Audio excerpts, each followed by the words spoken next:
It started with a phone call from her mother. Now, I don't know about you, but I wasn't the kind of guy who talked to his mother-in-law much, especially not when I was stuck in bumper-to-bumper traffic after a long day. But something in her voice that day, an edge, like she knew something I didn't, kept me from hitting ignore like I usually would. "David," she said, skipping the usual pleasantries, "I need to talk to you about Sarah. It's important." My heart did that strange, uneasy twist. The kind you get when you know something bad is coming, like watching a glass teetering on the edge of a table, knowing it's going to fall but not quite able to stop it. I asked her what was going on, my voice tense, already imagining every disaster that could hit us, from sickness to some family secret she was about to drop on me. There was a long pause on her end, and then she whispered, "I don't think you really know what's been going on with her, do you?" It wasn't a question. It was a statement. And just like that, I knew this wasn't about some family drama or bad news from a doctor. It was something deeper. Something darker.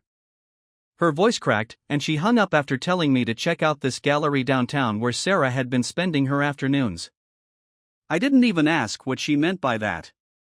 The way she sounded made it feel like I already knew. I turned the car around without thinking. Traffic didn't matter anymore, work didn't matter anymore, hell, nothing really mattered in that moment except getting to the bottom of what her mother had just implied. I pulled up to the gallery. It was a small, tucked-away place downtown that I'd never heard her mention before. The windows were dimly lit, and a few pieces of abstract art hung inside, the kind of stuff I never really understood. But that's not what I was there for.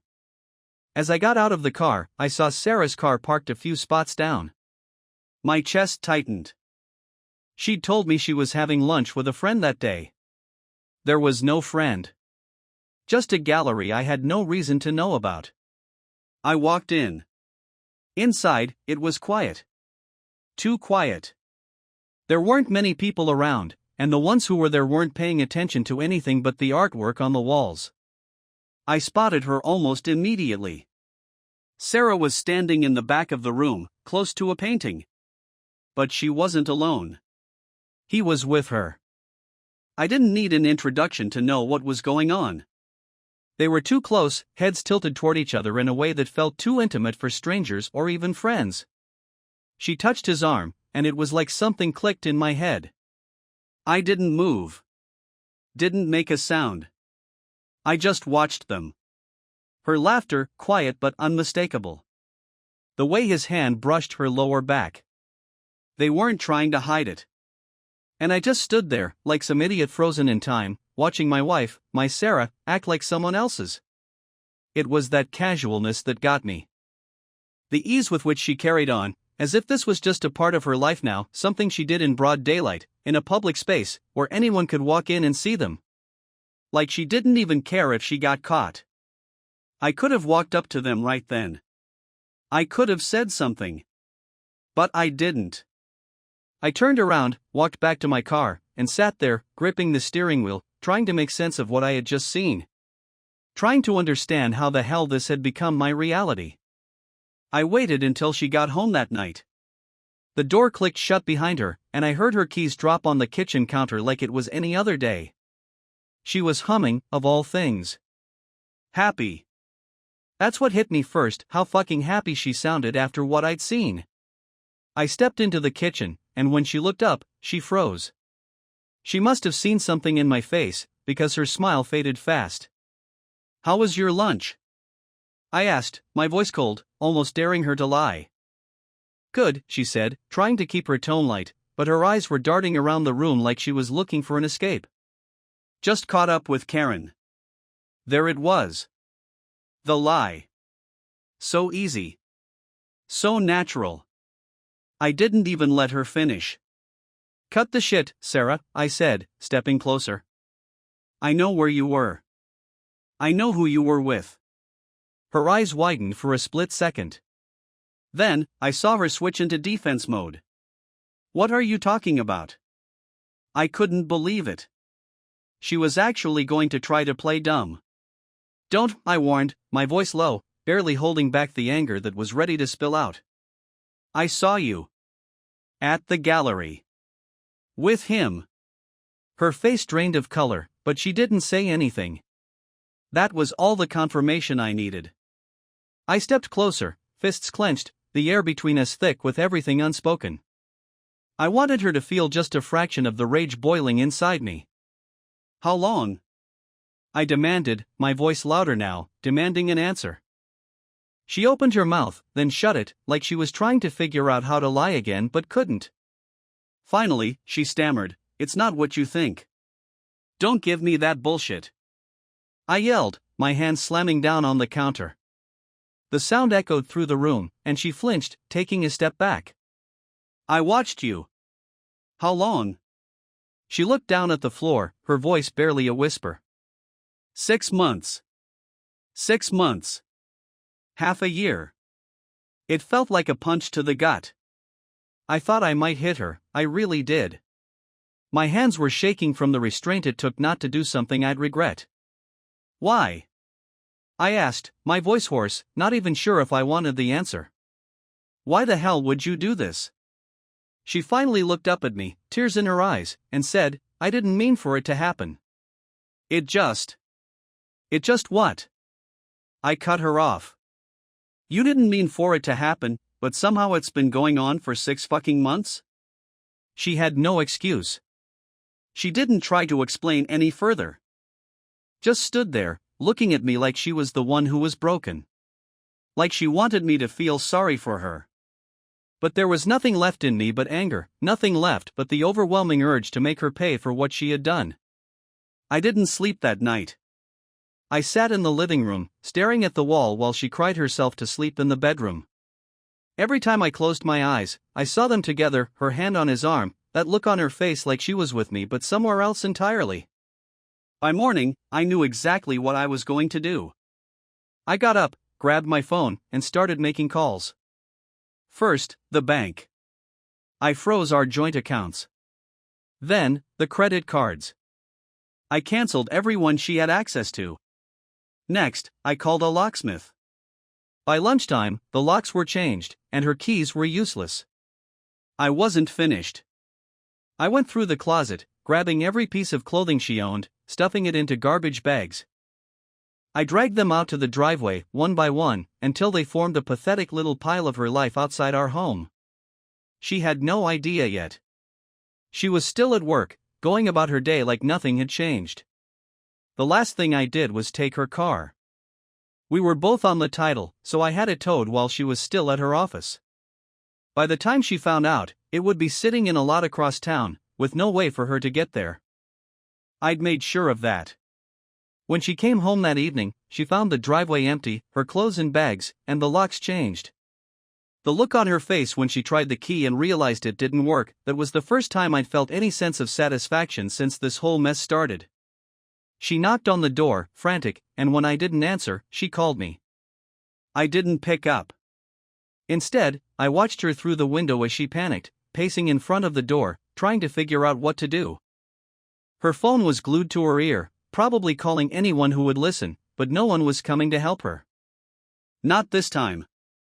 Eventually, she stopped, standing there in silence, staring at the house like it wasn't her life anymore. Because it wasn't. She came back the next morning. This time, she wasn't knocking or yelling. She just stood there, waiting. I opened the door, not because I wanted to hear what she had to say, but because I needed to end it. Her face was swollen from crying, eyes red and exhausted. She didn't even try to come in. She knew she didn't belong here anymore. "David," she started, her voice shaky, "can we talk? Please?" I leaned against the doorframe, arms crossed. I wasn't going to make this easy for her. "Talk." She swallowed hard, trying to pull herself together.